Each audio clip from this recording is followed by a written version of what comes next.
Bismillahirrahmanirrahim. Assalamualaikum warahmatullahi wabarakatuh. Alhamdulillahilladzi arsala rasulahu bil huda wa dinil haq liyudhhirahu 'alad dini kulli wa kafa billahi syahida. Asyhadu an la ilaha illallah wahdahu la syarikalah wa asyhadu anna Muhammadan abduhu wa rasuluh. Allahumma sholli ala Muhammadin wa ala alihi wa ashabihi ajma'in. Hadirin sidang jamaah rahimakumullah.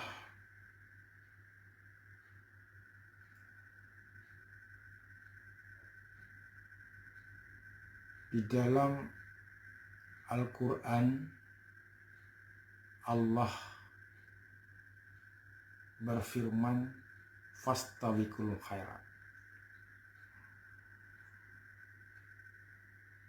Ayat ini memerintahkan kita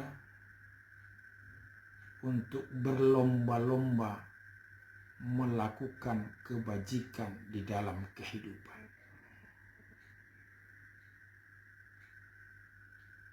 Termasuk di dalamnya adalah beramal soleh.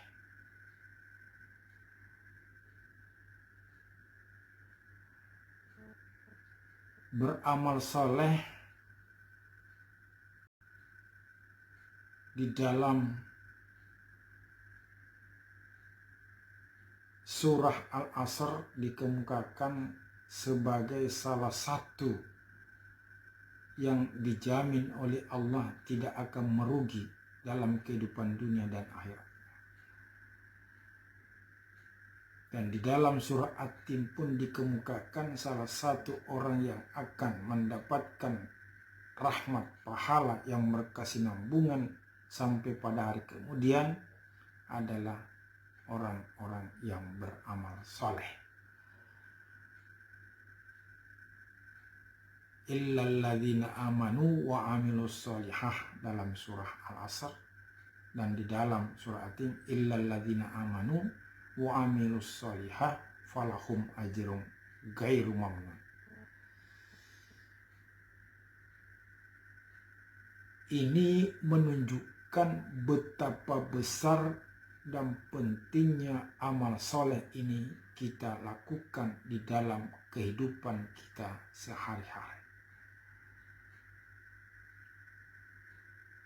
Bahkan di dalam surah An-Nahl disampaikan oleh Allah Subhanahu wa taala, udkhulul jannata bima kuntum ta'malun. Masuklah kalian ke dalam surga disebabkan oleh amalan-amalan kalian. Ayat ini menyampaikan bahwa atau menegaskan bahwa masuk surga orang sangat ditentukan oleh amal-amal salehnya.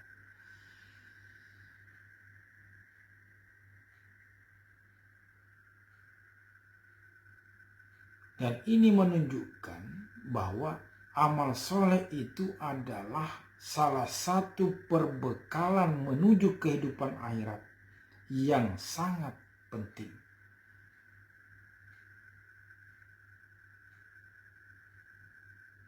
Ada ulama mengatakan bahwa tidak ada perbekalan yang terbaik dalam kehidupan dunia daripada amalan soleh dan takwa kepada Allah Subhanahu wa taala.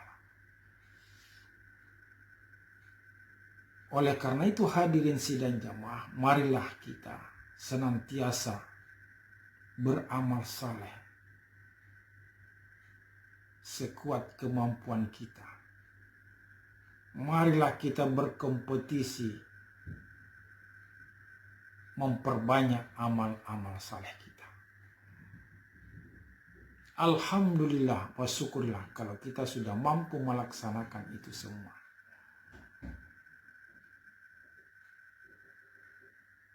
Tetapi ada persoalan lain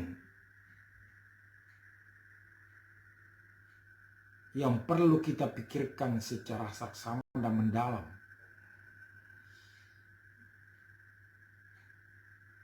Bahwa amal-amal soleh yang telah kita laksanakan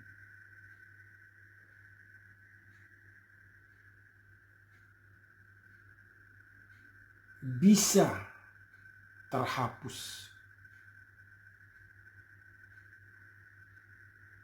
bisa tidak sampai di hari kemudian, bisa tidak bermanfaat bagi kita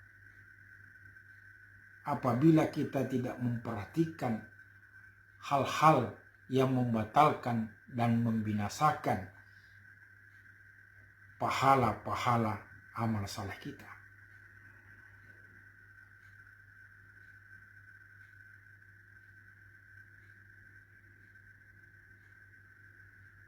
Oleh karena itu, hal inilah yang perlu kita perhatikan. Jangan sampai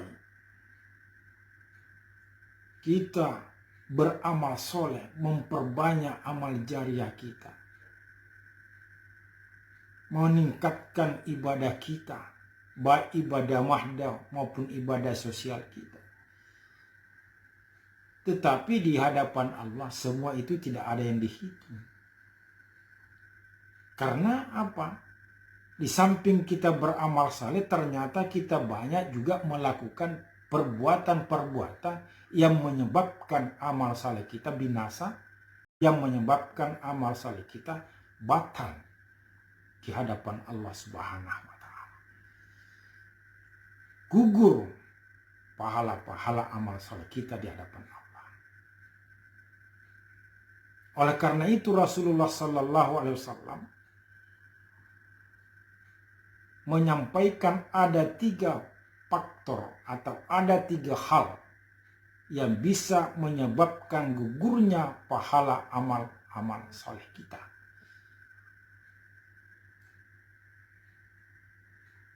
Apa itu kata Rasul? Yang pertama adalah ujub, rasa bangga, rasa sombong, riya di dalam melaksanakan amal-amal saleh itu. Karena kita sudah banyak melaksanakan seolah-olah kitalah orang yang paling baik, paling alim, banyak melaksanakan sholat tahajud, sholat. Bangga dengan semua itu, bangga dengan ibadahnya, bangga dengan amalan-amalannya. Ini bisa menggugurkan pahala-pahala ibadah dan amal saleh tersebut. Karena ada di dalamnya terselip merasa paling bagus, merasa paling hebat, merasa paling saleh. Syekhul Islam Ibnu Taimiyah mengkategorikan ini sebagai syirik kecil. Syirik kecil itu bagian dari kelompok syirik yang merupakan kezaliman yang terbesar terhadap Allah Subhanahu wa taala.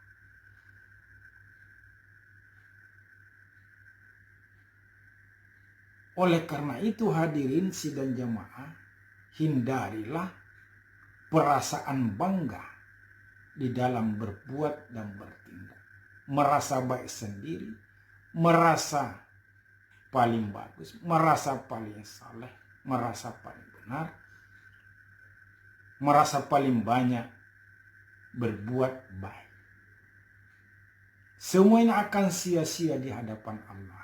Gugur dengan rasa bangga, dengan rasa sombong, dengan rasa ujub itu, yang merupakan bagian daripada syirik kecil. Di dalamnya terselip ada perasaan riya. Ini yang pertama, yang menggugurkan amal. Ini yang perlu kita perhatikan, karena alangkah ruginya kita telah banyak beramal, telah banyak berbuat kebajikan-kebajikan hanya karena persoalan rasa ujub, rasa bangga, sombong, ria dalam melaksanakan itu, sehingga gugur di hadapan Allah, tidak ada nilainya. Bangga karena banyak hafalannya, bangga karena banyak tahajudnya, bangga karena paling rajin ke masjid, bangga banyak bersedekah dan lain sebagainya. Tidak ada artinya di hadapan Allah kalau semua ini dilaksanakan dengan landasan riya, wujub bangga, yang oleh Ibnu Taimiyah dikategorikan sebagai syirik kecil. Yang kedua yang menyebabkan gugurnya pahala amal saleh kita adalah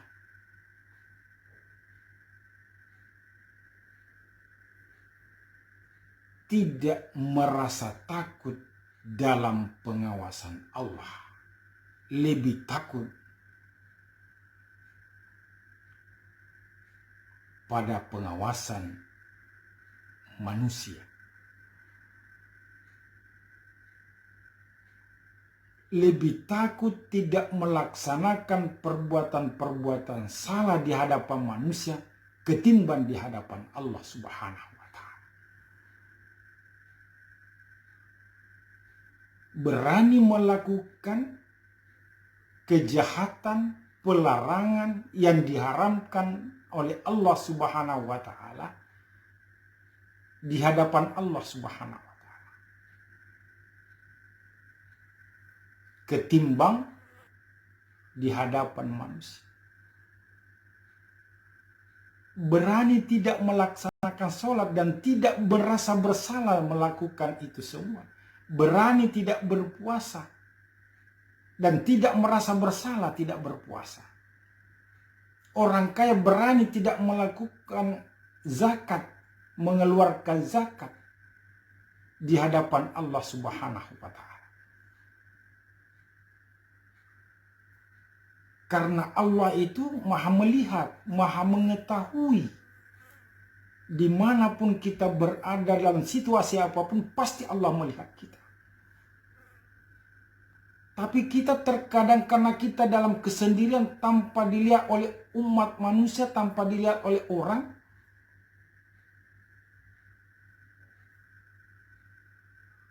kita berani melakukan perbuatan yang diharamkan oleh Allah. Lalu aina Allah, di mana Allah?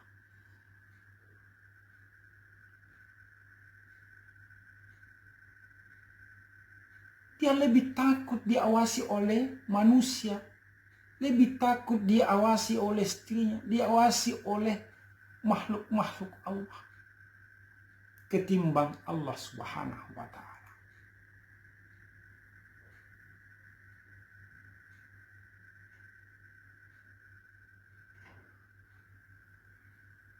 Maka pahala-pahala amal soleh yang dilakukan selama ini musnah semua di hadapan Allah Subhanahu wa Ta'ala.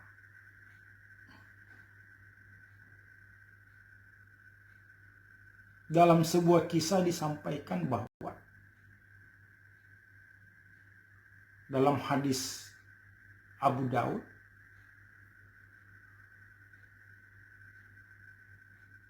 ada seseorang yang sudah merasa banyak melakukan perbuatan amal saleh,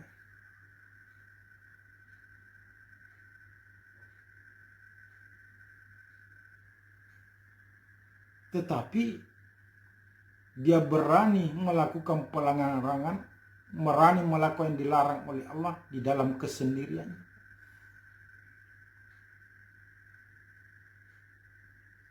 Sehingga pada hari kemudian semua amal solehnya dibawa ke hadapan Allah. Tidak ada yang diterima oleh Allah Subhanahu wa Ta'ala. Gugur oleh perbuatan-perbuatannya yang berani melakukan pelanggaran Allah di dalam kesendirian. Berani melakukan perbuatan-perbuatan yang dilarang oleh Allah. Dia hanya lebih takut tidak melakukan sesuatu ketika ada manusia yang mengawasi. Ini yang kedua yang bisa menggugurkan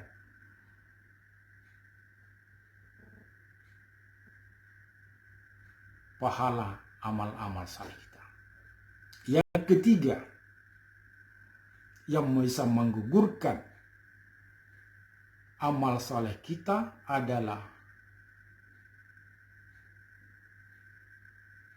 penganiayaan terhadap sesama manusia. Di samping dia haji, di samping dia sholat, di samping dia berzakat, tetapi dia juga melakukan bentuk-bentuk penganiayaan terhadap sesamanya.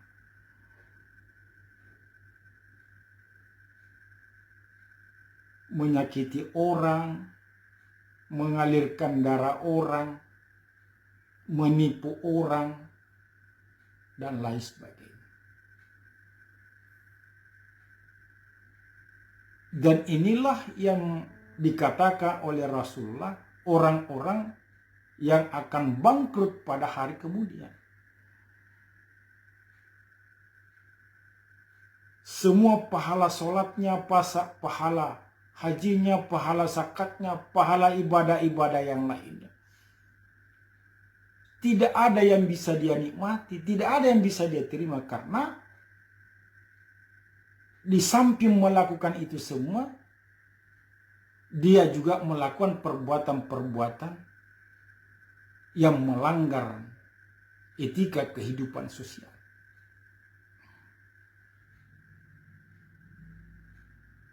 Ibadah yang dilakukan, ibadah sosialnya yang dilakukan, ibadah sholatnya, ibadah hajinya, ibadah zakatnya, ternyata dia laksanakan hanya secara tekstual. Sekedar menggugurkan kewajibannya. Ibadahnya itu tidak berperanan di dalam menata kehidupan. Seperti sholat yang seharusnya dengan sholatnya itu dia semakin dekat dengan Allah. Aqimi shalah li dzikrillah. Tegakkanlah sholat agar kamu senantiasa ingat kepada Allah. Ternyata sholatnya tidak mampu dia mendekatkan dirinya kepada Allah. Inna sholata tanha anil fahsya'i. Seharusnya, idealnya sholatnya itu adalah mencegah dia dari perbuatan al-munkar, mencegah dia dari perbuatan maksiat. Seharusnya sholatnya itu membuat dia semakin cinta kepada kebajikan dan benci kepada kemungkaran. Ternyata dalam kehidupan sosialnya sholat ini tidak punya. Ini menunjukkan bahwa sholat itu dia laksanakan, atau ibadah hajinya, ibadah zakatnya dia laksanakan hanya sekedar menggugurkan kewajiban. Dia laksanakan hanya secara tekstual. Ibadah itu tidak berperan. Pada semua ibadah yang diperintahkan oleh Allah sebenarnya adalah merupakan media, sarana untuk menjadikan orang semakin baik, semakin berkualitas, semakin dekat dengan Allah Subhanahu wa Ta'ala. Misalnya zakat berperanan untuk meningkatkan kualitas kepedulian sosialnya. Memperhatikan anak-anak yatim, memperhatikan fakir miskin, bukan menghina, menghardik anak yatim, orang miskin.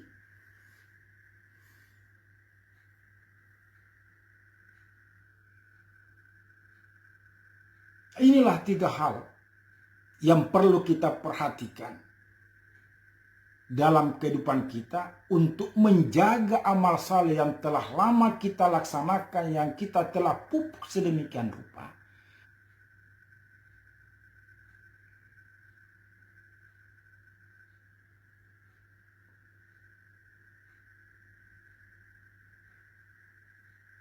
Jangan sampai di hari kemudian kita tidak dapat apa-apa.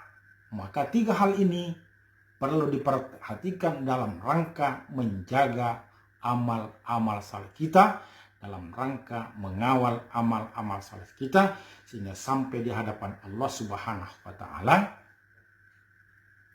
bernilai, dia punya peranan baik dalam kehidupan dunia kita, terlebih lagi di kehidupan akhirat.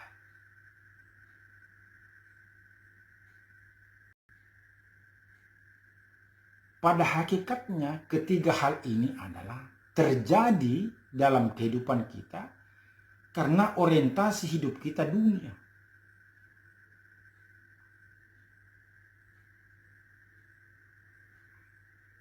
Kita berani bersikap bangga dengan apa yang kita miliki.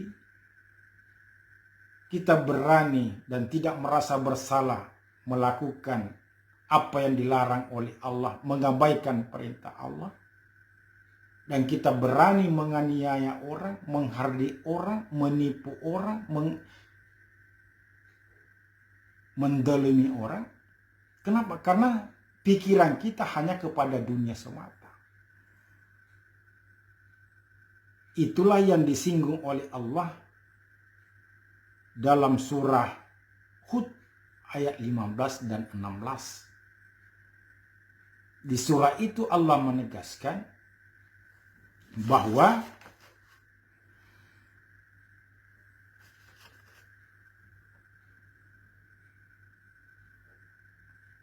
barang siapa menginginkan kehidupan dunia dan perhiasannya, kami akan memberikan apa yang dia inginkan dari amal tersebut tanpa dikurangi. Kata Allah.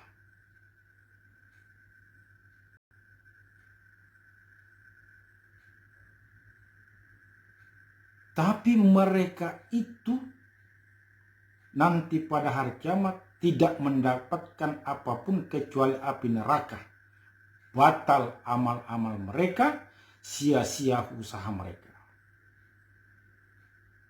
Dalam ayat ini ditegaskan barang siapa menginginkan kehidupan dunia, artinya orientasinya hidupnya dunia semata, maka Allah akan berikan apa yang diinginkan sesuai amal. Tidak ada yang dikurangi. Akan tetapi kata Allah, nanti pada hari kiamat tidak akan mendapatkan apapun kecuali api neraka. Batal amalan mereka, sia-sia usaha mereka. Ini ditegaskan oleh Allah dalam surat Hud ayat 15 dan 16. Oleh karena itu hadirin sidang jamaah, marilah kita jaga amalan-amalan kita yang kita sudah pupuk,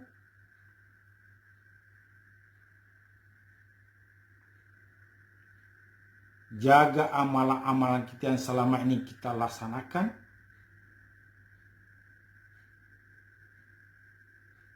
dengan cara dilakukan lillahi ta'ala.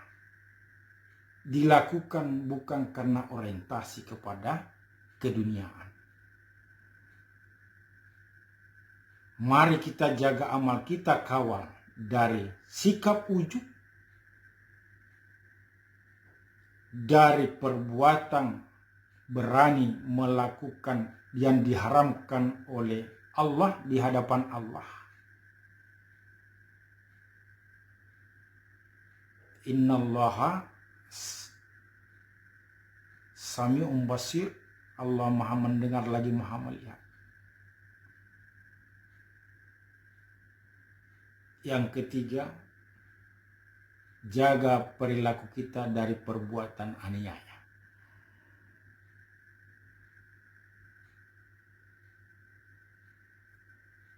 untuk memupuk itu semua agar kita selamat, agar amal kita senantiasa terjaga, senantiasalah kita merasa dilihat oleh Allah Subhanahu wa Ta'ala.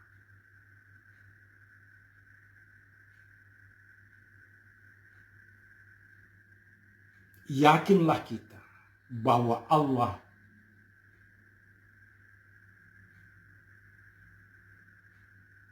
Maha melihat, Maha tahu. Yakinlah bahwa Allah pasti melihat kita. Qalbun mu'minu arsullah. Hatinya orang beriman adalah arasnya Allah.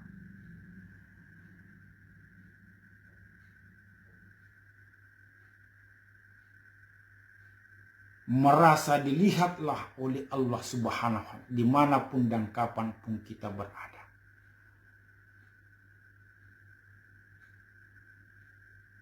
Kalau sudah demikian sikap kita, insya Allah, maka amal-amal soleh kita akan senantiasa terjaga sampai di hadapan Allah Subhanahu wa Ta'ala.